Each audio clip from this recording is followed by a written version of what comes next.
Hi, Dr. Beeson. Welcome to the Genetic Genius podcast. I'm so excited to have you as a guest today. No, delighted to be here. Yeah, great. So, first, before we dive into all the wonderful things we're going to touch base on today, I'd love for you to just tell a little bit about your story, kind of your background, so our listeners can get to know you a little bit better. Sure. I'm a family medicine physician, sort of born and raised in San Diego. I have two kids that are now a senior in college and a daughter who's married. I went to undergraduate medical school and residency here in San Diego, at University of California, San Diego, finished residency in 1994. I joined a large integrated healthcare delivery system and was a full-time family medicine physician and loved doing that work. And around 2001, I was tapped on the shoulder to coach and train and develop clinicians. And I was asked by the president, chairman of our board, and medical director, which are the same person in our large medical group. And I was a 35 years old, relatively new physician. Yeah. And I said yes without having any idea as to what I was going to be doing or how I was going to be doing it. And so I said, yeah, well, I get yes. So I sort of engaged in now what has become a lifelong mission, which is coaching and training clinicians to become really, really good at their work Hmm. and still consider myself to be a student of this work Mhm. and maintain a full-time clinical position for the first 20 years of doing this. And I consider my principal identity as a full-time practicing in the exam room clinician. But we started to have some really profound success with coaching, training, and developing clinicians, not only in terms of the metrics that they're able to create, but what it was like for them and their kind of Mm. restoration of, oh yeah, that's why I became a physician. Mhm. and Right. Oh, and yeah. yeah, the incredible kind of oxytocin dopamine pulses that come from Right. impacting the lives of others. And so I've now dedicated my life to coaching, training, and developing clinicians. I've written a couple of books on it and have now found a company that uses technology to coach and train and develop clinicians with the Clinician Experience Project, and Mhm. now looking to make a dent in healthcare by helping clinicians become their best. So Yeah. and I like to run. I like to Sounds exercise. I like to take care of myself and, interface with my kids when they're so inclined. So Right, totally. That's great, Dr. Beeson. I used to live in San Diego too when I was from third grade to sixth grade. I lived in Del Mar, right near Solana Beach oh racetrack. yes, very nice area. Good for Yeah, you. I loved it. I went to the Montessori school there, in that Oh, area. look at you. And Yeah. yeah, I loved that area, and I loved San Diego. So Yes. I'm in there in spirit. Right. As the Yeah. country freezes at the Right. moment of this podcast. Yeah, Oh, yes, yeah. exactly. No, Well, it's a you're great just doing place to live. such amazing work, and I can't wait to dive into some different conversations today about your passion behind helping physicians, but also that kind of patient physician relationship, which is so key to our continued care for the new state of our planet. Yes, absolutely. Hmm. It's critical for. I mean, I think it's a dependency for effective Right. care and wellness, no Yeah. doubt. Totally. So, as a physician myself, I'm always striving like for new ways to become my best. And so the program that you have, so how does it work with like does it have CEs and an education program? How does that like work in that aspect of things? So is someone working to take specific education classes around like cardiology, or is it more towards physician based around a patient relationship? Yes, so it's the non-technical skills of becoming a great clinician. Hmm. So our fundamental mission is helping and empowering clinicians to thrive, and doing so by crushing it behind the exam room door and partnering and listening and collaborating and facilitating patient participation and partnership in creating better care. And what Hmm. that does for patients and clinicians alike, allowing clinicians to leverage their influence in their clinical microsystem to help the people around them become better. Mhm. We are the local team leader, whether we like it or not. And so clinicians who can use growth mindset, encouragement, coaching, Mhm. modeling, recognition, appreciation, authenticity and team intelligence in a Mhm. group of 4 or 5 people can prompt the people that work there to say, man, I love coming to work. Our team Mhm. is awesome. Yeah. And clinicians who are in that position can really raise the performance of their team. Mhm. So we coach and train clinicians to advance their connectivity to patients, collaboration with their teammates, and Mhm. leadership skills. And we're simply an enterprise solution. So we have, Cedars-Sinai and Kaiser Permanente and Northwell Health and, Mhm. big healthcare systems, Providence, big healthcare systems come to us and say, hey, Practicing Excellence, that's our company name. We want to help improve X, Y, or Z. And Mhm. then what we do is we utilize it's app-based micro-learning approach in a few minutes a week, and they enroll in a program. A program is Mhm. a set of content that's mapped to a specific goal, and we use synchronicity of learning distribution via technology and progress tracking and use analytics and certifications. So everybody's learning the same thing with the same source code at the same Mm. time. So in the Right. end, they go, man, everybody now knows how to create a first impression. Everybody knows how to express empathy to patients. And we're Mhm. exchanging stories about what it's like to be able to do those things. Mhm. And so yeah, we're super excited about the results that are emerging because you can say you have a great idea, but Mhm. unless in today's world you're able to drive outcomes, then nobody really cares. Right, So totally, yes. They wanna see yeah, results. that's for sure. That's for sure. Yeah. Oh, that's great. And I really like the community aspect that you were talking about, how, because when we see other people thrive, it helps us to thrive. We like that competition a little bit, but Yeah, it's almost like it's the healthy competition of right. being like, you're doing so great with your practice. How can I do better in my practice? How can we create a better team together and thrive? No doubt. And we have found the most powerful diffusion of improvement is not by watching a micro learning coaching tip on how to deliver bad news, Right. but it's hearing a colleague stand up in a meeting and say, this has been life changing for me. Let me tell you my story. Hmm. And what we encourage is to create learning contagion, Hmm. where everybody has the inoculum Hmm. of learning a particular coaching tip on a particular skill. But what Hmm. they're encouraged to do is apply that skill with their patients or their team members and share their experience to create a colleague to colleague skill exchange. And we always call it the Krebs cycle of learning, learn, Right. try, share, Yeah. learn, try, share, learn, try, share, learn, try, share.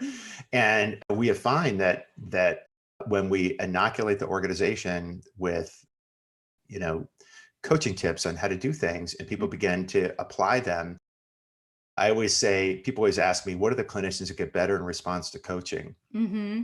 And it's those that have insight and self-awareness where they Mhm. say, I don't know why patients say what they say about me, but there's something that I'm doing in that exam room that's prompting that response, as opposed to, patients wouldn't see quality if it hit them in the forehead. My nurse is Right. an idiot and the parking's terrible. Well, Right. that's not good self-awareness. No, not really. And so, but those clinicians that say that's very much a growth mindset thing where they have a high degree of and emotional intelligence, high degree of self-awareness and self-reflection, and they Mhm. see feedback as a gift, and then they learn with a spirit of hunger and curiosity, Mhm. and they try a new skill, and they allow themselves to experience what happens when you find the story behind the diagnosis, Mhm. and that's a Right. skill, right? I Yeah, mean, totally a skill. low back pain is not, does it go down your leg or not? Low back pain is, tell me what you're not able to do.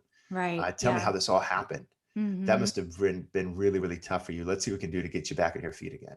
Right. That's and that color around the diagnosis is what creates walking out of an exam room and saying, I definitely made a difference, you know? Yeah.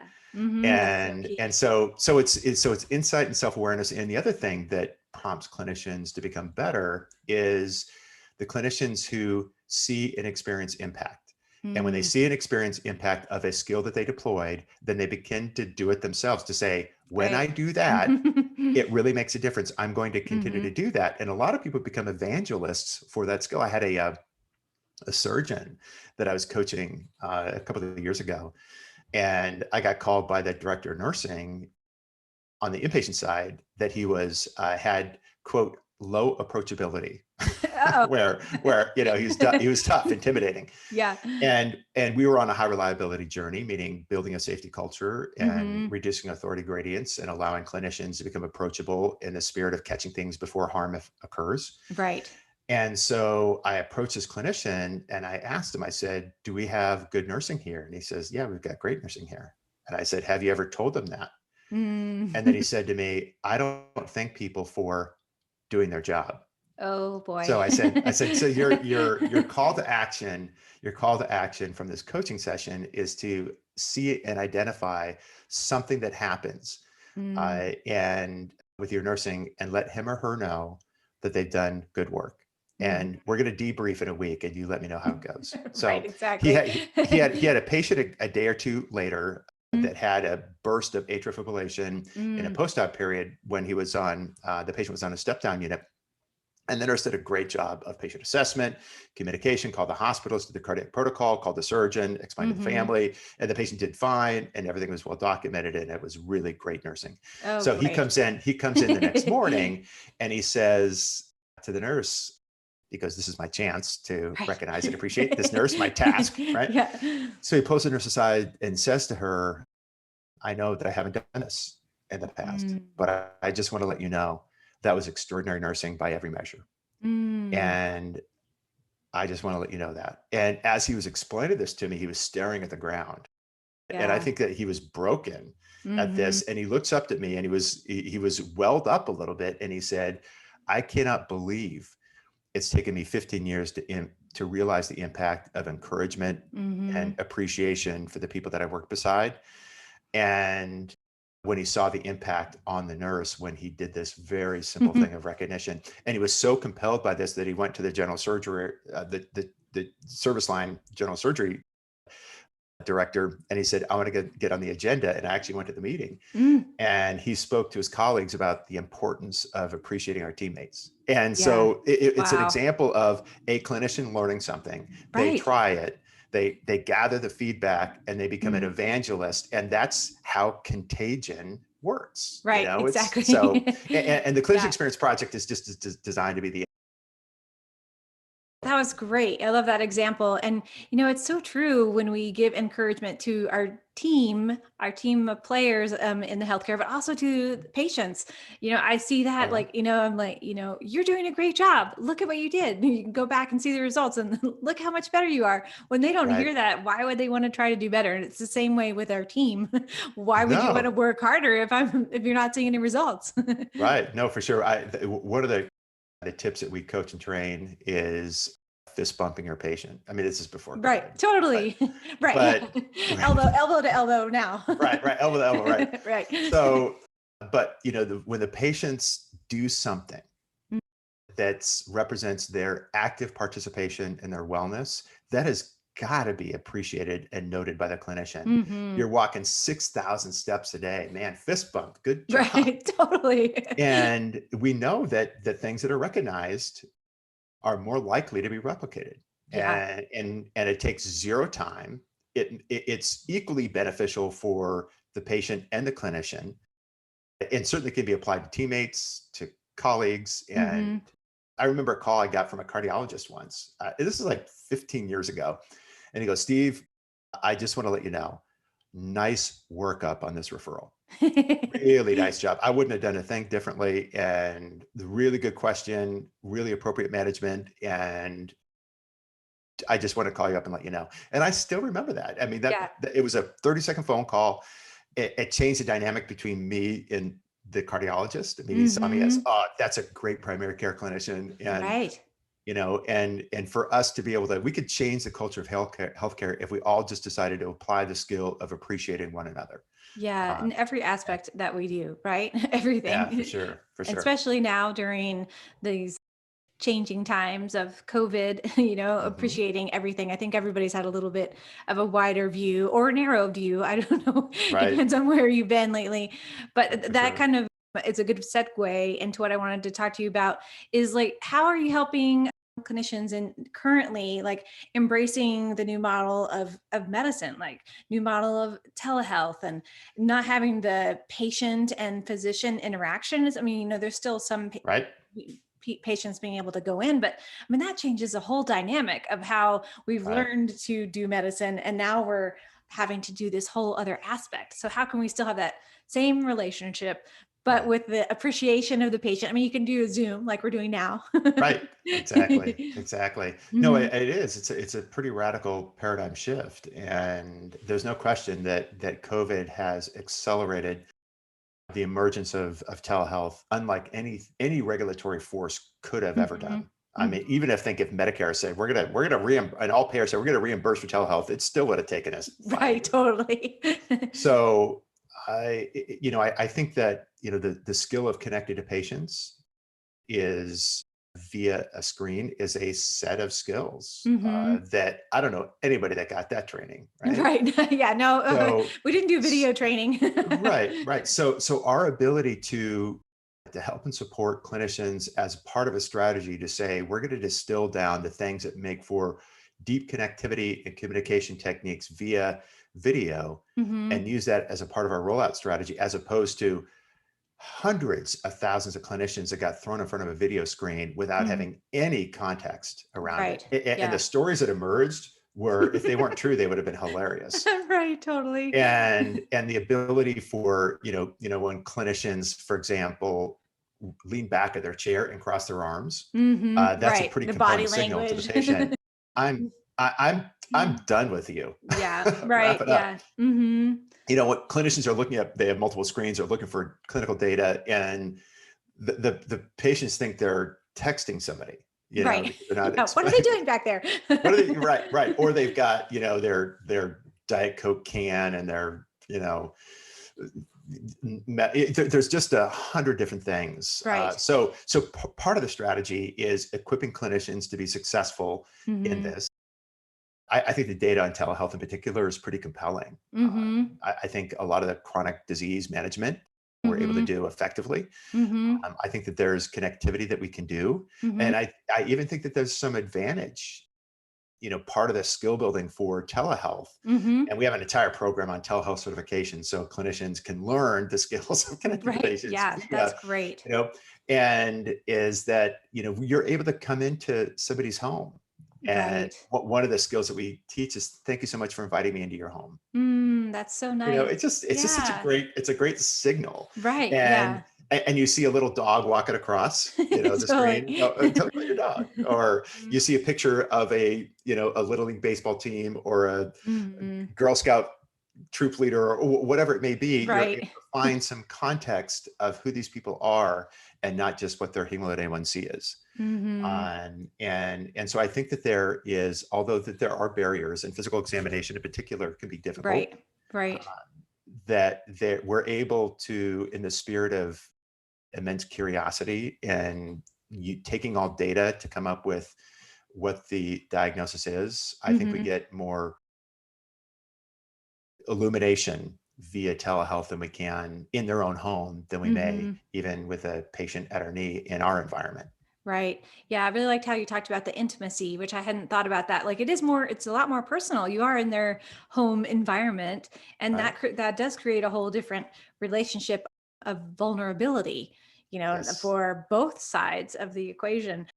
And I love that you're doing that training because that should Mhm. be part of the beginning training in med school, like Right. how interaction, which is not taught a lot until you're in residency.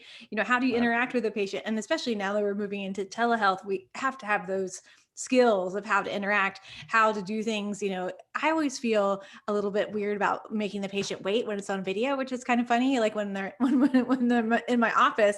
I'm like, oh, just a second, let me look that up. But on video, I feel like they're just like I'm wasting their time a Right. little bit, Right. I know. which is funny. It is. It is. It's a different workflow, Right. and we've gotten a lot better at it now, Yeah. in Yeah. terms of waiting Totally. rooms and being Hmm. able to track waiting time and Yeah. those sorts of things. But yeah, Continue to it's get it, better. it, it's been it's been a real revelation Yeah. in healthcare delivery for sure. Do you think that the model of telehealth is sustainable for moving into the future for, clinicians and patients in that interaction? I think so. I mean, if you look at the data in terms of, I mean, there are groups that went 100% virtual Mm-hmm. when in full lockdowns, Hmm. and I would say we've certainly not stayed there. Right. And if you look at the national data, we got just past 50% of care being delivered virtually, Mm-hmm. and now are back down around 20%. Mm-hmm. So, but it was in the single percentiles before. So it's still radically above where it was. And I Yeah. think we're at a bit of a steady state now. And I think most that have invested in infrastructure and technology investments, and they would like to see that model continue and not Mm-hmm. continue to taper off, because I think it's, I mean, if you look at just the environmental impact, if you look Mm-hmm. at, the time savings, Yeah. and there's really compelling data that, as I said before, you're able to maintain chronic disease Mm-hmm. management measures, and many patients prefer it. They Right. say, "Gosh, it takes me 15 minutes as opposed to an hour and a half." Right. Yeah, exactly. To You leave the know, house. Yeah. right? It's so true, especially for the chronic disease patient. That's Hmm. mainly the population that I see. And I've seen they've been thrilled that they don't have to make the effort, especially when they have a lot of anxiety and stress to, get out of the house, find a place to park, and come into the Sure. office. And now they can just, see me in their pajamas. Right. I know. I Which know. is great. Yeah, it is. And so I think that we're gonna land at some equilibrium, Right. Yeah. but hoping it's well above what we did before, and we don't just delegate to the rigid come into the office, sit in our office at a time that works for me, Hmm. i.e., the physician, and continue to push that on patients. So Yeah, I agree. I think it would be really wonderful if there was some kind of model, especially for the chronic disease patients, where like, okay, you have that first initial visit, maybe you need to come in and see the doctor physically, but then after that, you can, if it's more comfortable for you, let the patient choose, right? What is right. more comfortable for them, and then great, they want to see you maybe like once a year or whatever works for them, but then they have the ability to be able to take care of themselves more in their home environment. No, absolutely. I agree that I think that and clinicians are owning it now more, and there's some clinicians who need more flexibility in their Right. lifestyle, Yeah. and who want to become teledocs, if you will. Right. I know Hmm. that's a brand name, but Right. You just hashtag. yeah, right, right, exactly. So I think it's here to stay. I think it's Yeah. here to stay to a less Hmm. extent than it was during the acute crisis of the COVID Right. lockdown. Yeah. And we'll continue to see kind of the involvement or evolvement of Right, it as it continues.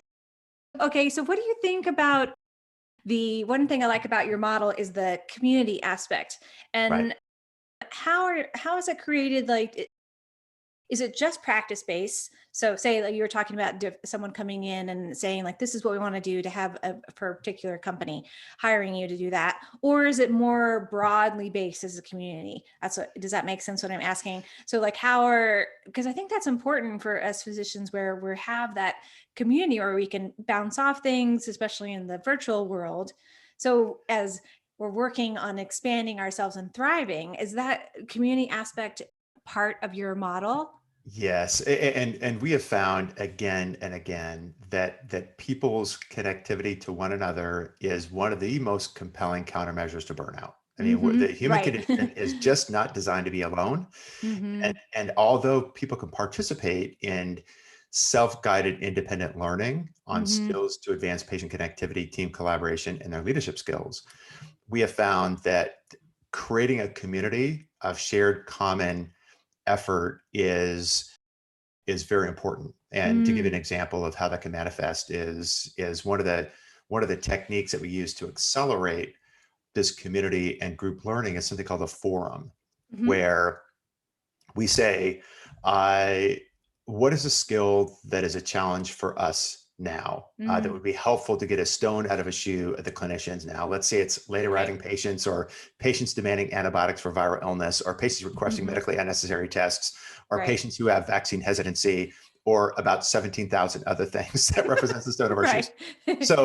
So we help groups create a forum on Mhm. this, Nice. where we pose a case or we pose a challenge, Right. and we allow people to exchange ideas. What do Hmm. we do when a patient requests a test that they don't need, that is counter to the evidence? And Right. we Hmm. clinicians have to be the ambassadors and advocates for doing the right evidence-based care for them. And they're Right. demanding an MRI scan for their mechanical non-radicular lower back pain that they've had 14 times, Hmm. because their next door neighbor, who's a chiropractor, told them that they have to. And how do you approach that conversation? Right. And Challenging. it's either going to be going to war, or it's going to Right. be a combination, right? And just Yeah. something unnecessary. So, and having really incredible idea exchange and Mm. forums, and Hmm. sometimes it could be a forum can be another one that we do, and a coaching tip that we have within the Clinician Experience Project is called My Darkest Teacher, Mm. which is, what's the hardest thing you've ever been through that's made you who you are today? Hmm. And allowing clinicians to be vulnerable. Right. And you probably should bring some wine to that one. Everybody bring, Right. we'll have it as a happy hour, and Tissues we'll and drink a little wine bit. together. Right. So, but we hear incredible stories about Hmm. the profound struggles that clinicians have been through, the challenges that they've undergone, and how it's shaped who they are today. Right. And they can watch the coaching tip in advance, so they have sort of a flipped classroom style. Everybody watch Darkest Teacher, and we're going to talk about our dark teachers. Mm. And it's designed to build a sense of community. We're getting better together. We're sharing our stories. We're exchanging our best practices. We're asking questions of one another. And so that's how we layer this community element Hmm. onto the learning journey. Hmm. So we're able to, sort of connect clinicians to each other. Another thing is kicking off meetings with coaching tips, Hmm. and relegating, a small amount of learning and idea exchange in the top of all meetings. Hmm. So there's lots of different ways of sort of facilitating community that allow people to connect with one another, exchange ideas, and learn together and support each other. Yeah, that's great. I'm so glad that's part of what you're doing because it's so key, and I really like the Star Wars aspect of the All right. dark story, right? Because Right. there are so many of us that, and we have like a shield as a physician because we have want to have the protective barrier, so to speak, between the patient, just so there's that line. But at the same time, then that shield can become thicker and thicker and thicker, right? I That know. barrier. And then I think that it sounds like what you're doing is really helping people to, in a healthy way, in a community sense, to break down that barrier in a way for that Right. vulnerability aspect, which is so healthy, especially when you can have Yeah. someone to relate to, like, oh, I'm not Right. alone. Right. Right. And we have, and sometimes just getting something like a battle buddy. We call them battle Right, buddy. totally. There's a wonderful book by a friend of mine, Mark Hertling, and he wrote a book called Growing Physician Leaders. And he was a former Army general, and it did some fantastic work in physician leadership development. And he has this term that he calls battle buddies, where it's somebody that you can turn to Yeah, and somebody you can get through it with. And right. I remember the power of your friendships and relationships in your clinical life is an essential element to living a good clinical life. Mm, And so important that there's data to suggest that collegiality and the people around me care about each other may be the biggest countermeasure to burnout that we have. right. Yeah. People think it's reducing administrative burden, which is true. Hmm. That's a big part of it. Right. But I have people I go to at work that care about me, and I care about them. And given that Mm, condition, we can get through anything. right. Yeah, that But if camaraderie. right, if you don't have that, it, life is hard Yeah, going it alone. And just especially be, yeah, now. oh, it's Yeah. brutal. Yeah, having that camaraderie is so important. And I love that the battle buddy. We all need to have that battle buddy, especially now Mhm. in like we were talking about with telehealth, being able to call a friend up and say like, "Hey, I don't know how this really works. Like, how am I supposed to do this? How, are you having any issues? Let's talk it out together." Or have a case that can be more challenging via a different format like telehealth because that can be challenging like you were saying too. No, for sure, for sure. Mhm. Yeah, I think that, in one of the other things that we often will coach and develop is that when we help, clinicians interacting effectively with patients is a composite of skills, and Mhm. becoming a good colleague, meaning I am a good colleague to my teammates. Mhm. That's a skill. I mean, Yeah. you're not going to leave that one a chance. And No. so we had, just to give you an example on how do we get, we would all agree on a multiple choice. Team collegiality is good, right? Right. Well, how do you get people doing it where they're Mhm. actually doing the things that are the expression of Mm. collegiality? And so Right. we came up with, in our group, and it's inside the Clinician Experience Project, it's a Mhm. skill called Good Colleague. Mhm. And there's three different elements to it. Number one, we send good referrals to each other, Right. because when you start dumping on your colleagues, you They're not can gonna be happy. you're going to create some chasms, Right, yeah. and so you use evidence-based decision support guidelines and the Mhm. appropriate workup. So when a consultant is receiving a referral, it's really well worked up, really well documented with a specific clinical question that fosters, I love my primary care team, and Mhm. the primary care team says, I love our specialists. We got a Right. great flow, and we're partnered together to provide better care to patients. So number one. Mhm. Number two, we position each other well to our patients. Mm. Meaning, when I say to a patient who I'm going to send to a cardiologist for atrial fibrillation, I would say, I'm going to have you see Dr. Gillespie, one of the best cardiologists in the region. If Right. everybody I know who's got AFib has got to see Dr. Talk Gillespie, them he's up. absolutely the best. Mhm. Right. Dr. Gillespie's work is actively, it's done. Actually, Mhm. he's got to like actively screw that one up, right? Yeah. So the patient gets there and says, "Yeah, Dr. Beeson said you're one of the best." Mm. And he goes, Yeah. "Oh, Dr. Beeson, he's one of our finest primary care physicians." It Right, just having that builds, yeah, synergy. yeah, Mhm. that's energy. And the third skill is that we're there for one another, Oh, yeah. as Mhm. just, it's just who we are as a group. Right. That if you're on call on a weekend and you're a neurologist and it's 4:45, you get a call from the primary care physician who says, I got a guy with a cervical radiculopathy. He's got Mhm. some motor weakness. He says it's definitely worse than yesterday. I'm really worried about this guy. I think we need to image him, and Mhm. I need some help here. And Right. the neurologist says, send him on down. I'll take care of it.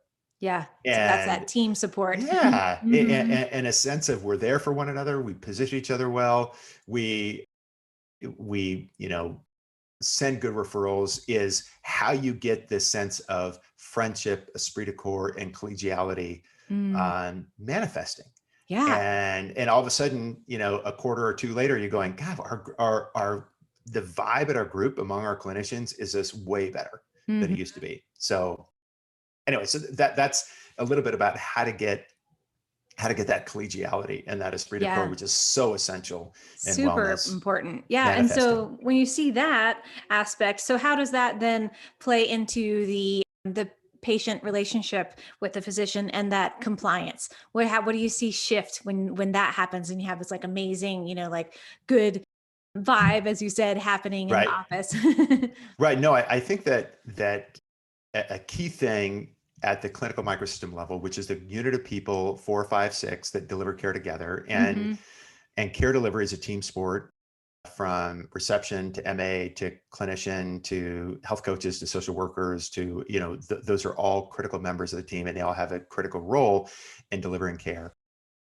I think a condition of patients saying, I will pay more and drive further during Mm, open enrollment because of the care that I receive. mm, We know exactly what those things are. And right. part of that is the team that is together is in service to something bigger than themselves. They feel like this is bigger than us, and Mm, what we serve unifies us as a higher calling.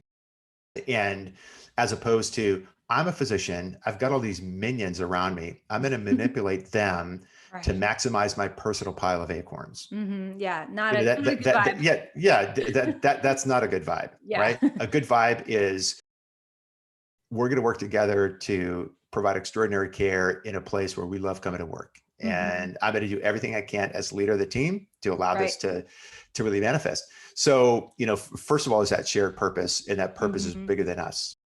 And I think that people in healthcare really, really mobilize around that. I mean, Yeah. that's what they want. They're, when people are serving a higher calling, that is, they're becoming the clinicians that they envision. And when Right. we live in confluence with our deepest held beliefs is when we find joy and contentment in our lives. Mhm. It's like, I Yeah. am being the person who I know I was meant to be, Right, as that opposed passion. to, right. Yeah. And so serving a shared mission, and certainly doing the things inside the exam room that facilitate Mhm. patient participation. There was an interesting Yeah. study done a number of years ago where patients who rated their clinician in the top quartile of trust had about a 68% probability of Mm. participating in a treatment recommendation. And Mhm. those patients who rated their clinicians in the bottom quartile of trust had about a 13% probability of participating in That's a a treatment huge recommendation. difference. Yes, it's a huge delta. So if we're not able to do things that render patient trust, where the patient Mhm. says, they really care about me here, they're Right. really capable, then that impacts our clinical efficacy in a significant way. And Mhm. I always tell clinicians, when we coach and train and develop behaviors to connect with patients, there's four things the patient's got to be able to experience. Number one, they got to feel heard. Totally. That's they've yeah, that's so they've key. got to feel heard, Yeah. and they've got to feel cared about. Mhm. They've got to feel confident in you, and they've got to feel included. Mhm. So we have to deploy behaviors that allow those four things to manifest. And Yeah. when a patient says, they really listen to me, they Mhm. really care about me, they really know what they're doing, and they actively involve me in making decisions, I'm going to pay more, drive further, and everybody I know, love, and care about has got to come here for their care. Yeah. So those are the things that Right. The prompt key. patients to lean Yeah. into effective care. Yeah, and those are great. And I really like the last one you said, would including the patient in, because I think that is so key. All everything you said was key, but I really like that one, because when the patient feels included in the decision making process, everything changes, right? Like when Oh you my say, like, gosh, what do yeah. you what do you think about, what's going on, Right. because they really know inside, they really They have a big do. they have a big idea of what's happening, and then They they feel do. like they were heard, like you said, like, oh wow, you took the extra time to actually listen to my story, like you were saying in the beginning. Right. Like when we have that extra few minutes to hear their story and figure out what's the real cause of what's going on, that makes Yeah. such a huge difference. It's huge. And if you look at the data, there's not a ton of super recent data, and I'm hoping that we're better at it now, but there's a study that was done in the family medicine literature in 2016 on the frequency by which patients felt actively involved in decision Mm. making. Mhm. And it was not good, where about 5% of all patients felt actively involved. And again, I 5%? That's 5%, that right? is So really low. that's 2016. I'm Yeah, again hoping it's gotten better since then. right. Hopefully. But I can tell you that although all many clinicians will know, again, on a multiple choice test, is it better for patients to be actively involved in shared decision making? Everybody's going to say yes. Right, of That course. one's Check, check. true, right? But that's not the question. The question is, do we do the behaviors inside the exam room that facilitate patient active participation Mm, in their own care? right. That having shadowed over 800 physicians, we suck at.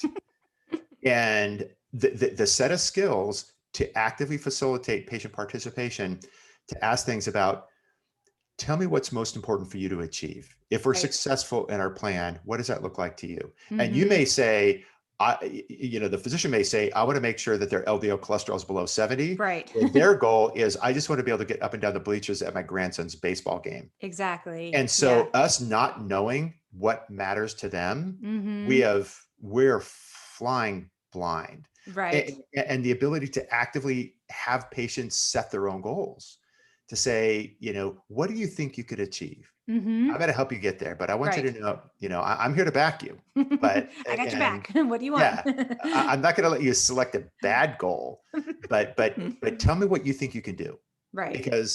because our ability to create patient ownership and patient voice.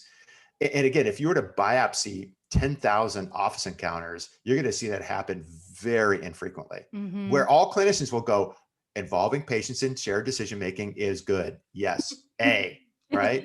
But we Yeah. don't actually we don't actually do it on a consistent basis, and to leave that to chance, Mm-hmm. where so coaching and developing people to advance their skills to create the things that you want to be able to achieve. I don't know how you get there without coaching and developing them, Right. because Yeah. I never learned this stuff Right. Yeah. You have to, in it's like a learned residency. skill. Like, Right, exactly. You have to yeah. become a learning organization, right? Right.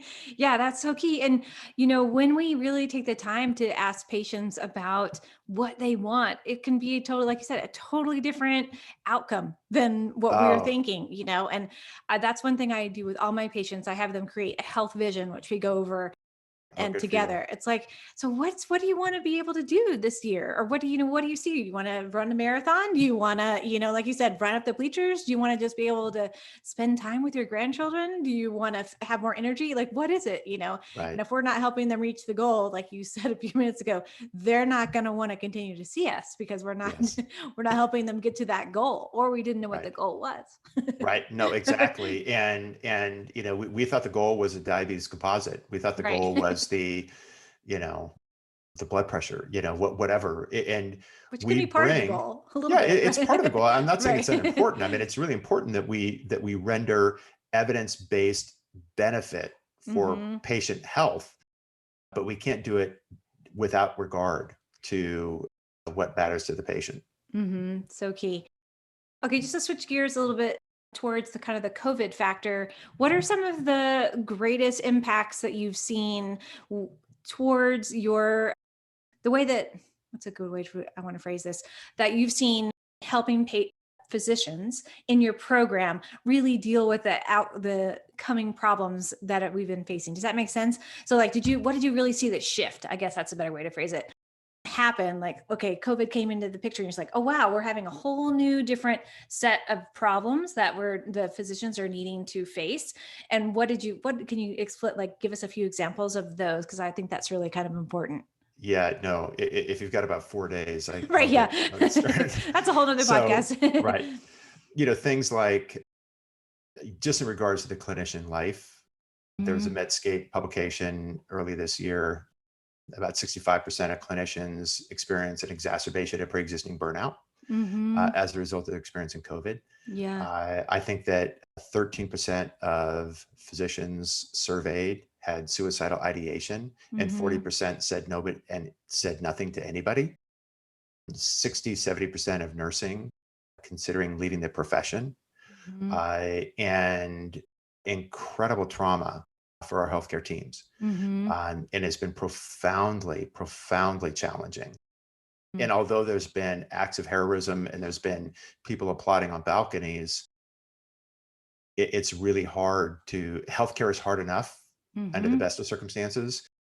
But I think the fear and the concern regarding what COVID can do to their families and them, those that are directly interfacing with patients, particularly in Mhm. the inpatient and ICU environments, donning PPE on and off all day, every Mhm. day is, and doing surgical procedures with Mhm. additional layers.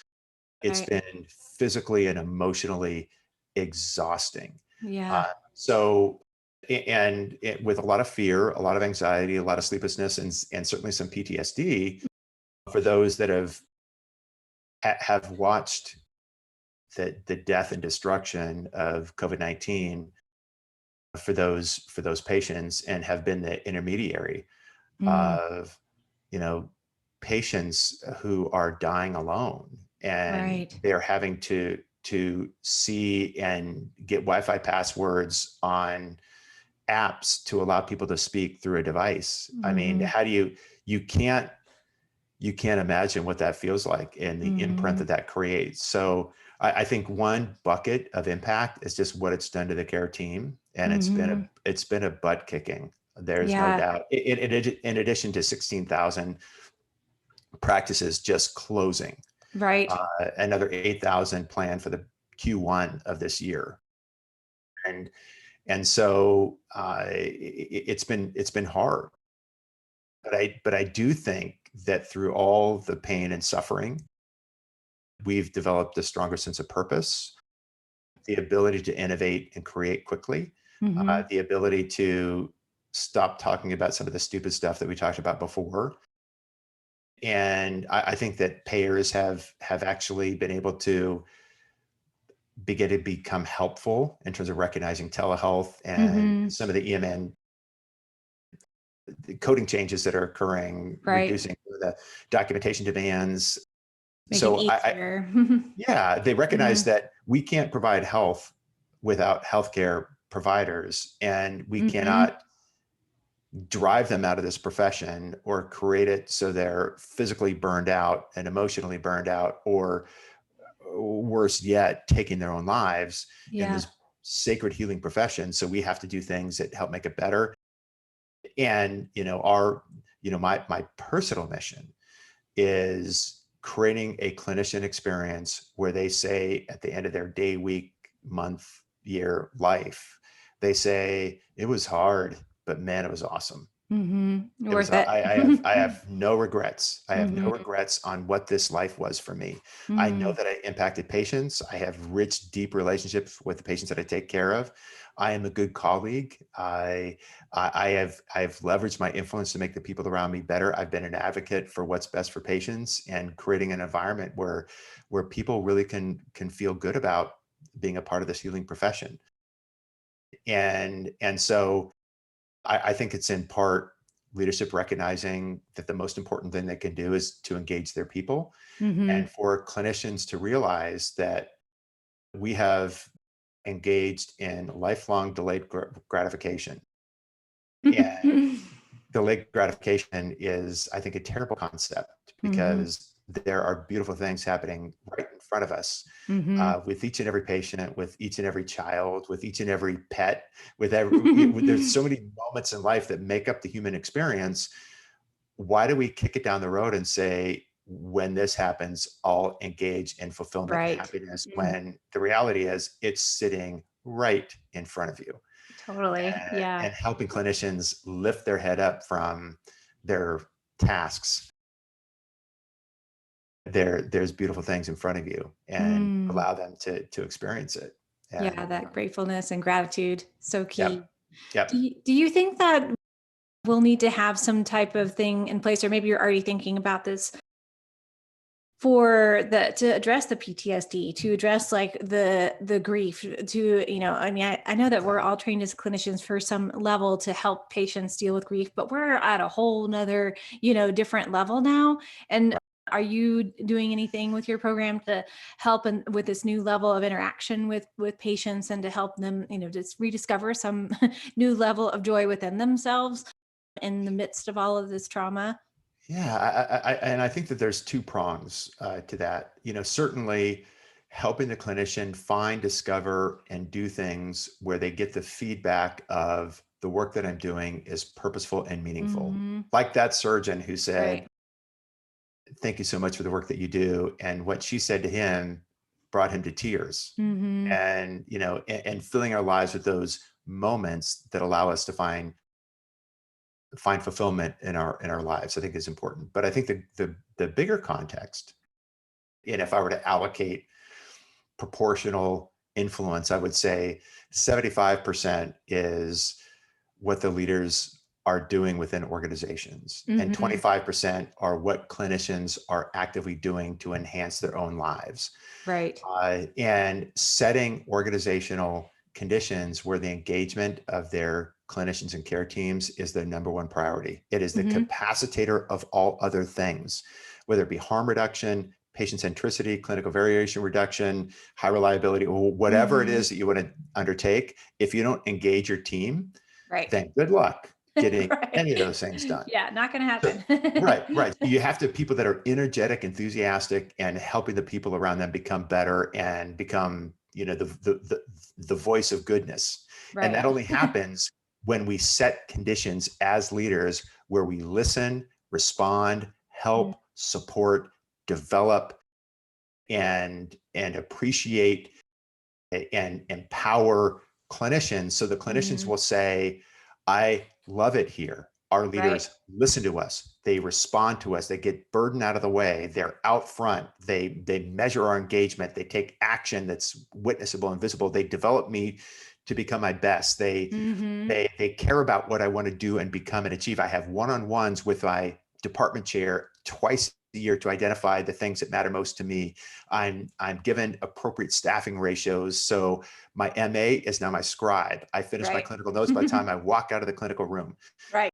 Take I've it home got with you. I've yeah, I've got health coaches that are helping me with chronic disease management. We huddle every single day to Mhm. focus on what we need to achieve. We've got a callback system so we can reach out to patients to check on their clinical status after they've seen us. And I'm operating. I'm the conductor of this orchestra, and I've got the tools to allow me to really be effective. And I actually go home at 5:30, and I'm seeing 27 patients a day. Yeah. It's just freaking awesome. That's a lot of And patience. our leadership team has seen that. That's a lot of patients, right? Right, yeah. I don't see that many, but anyway, if everything were the point being is that if leaders see their care team members as their most precious resource, and Mm, we are, then those care team members will do three things. Number mhm, one, they'll say, I'm going to stay here. mhm. I'm a Yeah, lifer here. And the right. loss of one physician could be up to $1 million of Yeah. loss. So A number one, lot of patience, right, right, yeah, a lot of mhm. patients, a lot of lost revenue. Number Yeah, two, I'm going to advocate for this to this place, to those that I know, meaning there's a massive physician shortage. And to right. have people in the organization to say, come work here because it is the best. Yeah. And number three, they're going to say, I will access my own personal discretionary effort to help this place achieve its mission by virtue of what it's done for me. Mhm. And that's engagement. Yeah, And that's so, so key. yeah, so leaders who are able to set conditions, prompt clinicians to say, let's go, let's roll, let's do this, Right, yeah. is how we fix American healthcare. And given that about 20% of physicians right now are engaged, Right. according to It's not very many. yeah, it's like no wonder healthcare has no ability to get things done. We as Right. physicians are 80% of cost. We're 90% of clinical activity. We are principal drivers of patient loyalty, and our behaviors are massively contagious. So when Mhm. we're super cynical, angry, burned out, well, guess what? Our teams They're are as gonna well. and the patients will be Right. the same way. Right. The patients go, God, my doctor looks like he's going to hurt himself. Right, go fall You over. know? Right. Right, So yeah, anyway, not good. Yeah, oh, that was great. Yeah, I think those are some really key points about really establishing that when you have that group, like I think that was kind of the theme for today, really just like when you have this group of support around you and this care about what you do, it totally changes everything that you do. yeah. Yeah. Yeah. I always ask physicians at the beginning of a coaching session, I said, tell me what kind of clinician you want to be and become. Right. That's a great one. We don't, sometimes we're not asked that, or maybe we haven't been Yeah. asked that in a long time, right? Yeah. Like since we were first in school. Okay, great. Right. Dr. Beeson, one more fun question for you today before we wrap things up. First of all, I want you to talk about your books because you have two books. So we'll just kind of wrap up with the last question then because it's kind of fun. So you have two books. One, the Practicing Excellent Physician's Manual to Exceptional Healthcare and Engaging Physicians. Is Yes. that what? Yes. Yeah. And Yeah. And the second one is engaging physicians and oh, manual oops, sorry. partnership. Like Oh, one is for those that lead sorry. physicians. The other is for clinicians. Yeah. Oh, got it. Okay. And so then the engaging physicians is the manual to physician partnerships. So that's the second Right. piece. Okay, got it. Yes. Got Sorry. And it. one of those you can access on your website, correct? You can just get them on Amazon. Okay, that's the best way to find those. Right. Yeah. And then for people to find out about the practice and practicing excellence, it's the website is www.practicingexcellence.com, and they can find out more about how to engage there. Yes. Yes. And that you'll learn a little bit about what we do and how we do it. And we'd be happy to chat if you think this might work for where you are or your group. Awesome. That's great. Awesome. Okay. Our last fun question. If you had an unlimited budget right now, what would you do to change the healthcare and wellness of the planet? Hmm. Wow. Hmm. If I had Unlimited budget. unlimited budget, I would, gosh, that's a great question. I've got 15 ideas, but I think the one thing that I would do if I had unlimited budget and it had to be super tactical is I would I would invest in care teams that are fully staffed, multidisciplinary, focused on wellness, and had the Mm, ability to really cater and partner with patients and populations of patients for unbelievable care, and mm, where they're getting all elements of mental, physical, hmm. emotional health, and they're coordinated by a care coordinator, and that's just how all care was delivered at the snap of fingers. Right. And clinicians would say, i'm I'm absolutely at my best, and Mm, I'm super proud of who I am, who we are, and the outcomes that we're creating. yeah. So, Oh, that's great. Well, I think you're already doing that. So I well, think I'm working on it. yeah, So, that's a great one and an easy one. I think, little pockets of healthcare centers that are like have that passion are there's a being few. created all over Yep. because we're seeing a new change in healthcare, just like you said. And so we're going to have Awesome. that shift where people are much happier what they're doing to help others be healthier and happier too. Awesome. Yeah. Awesome. Well, thank you, Dr. Beeson. It's been such a joy to have you on the show today. Thank you so much. No, I was delighted to be here. It was really fun.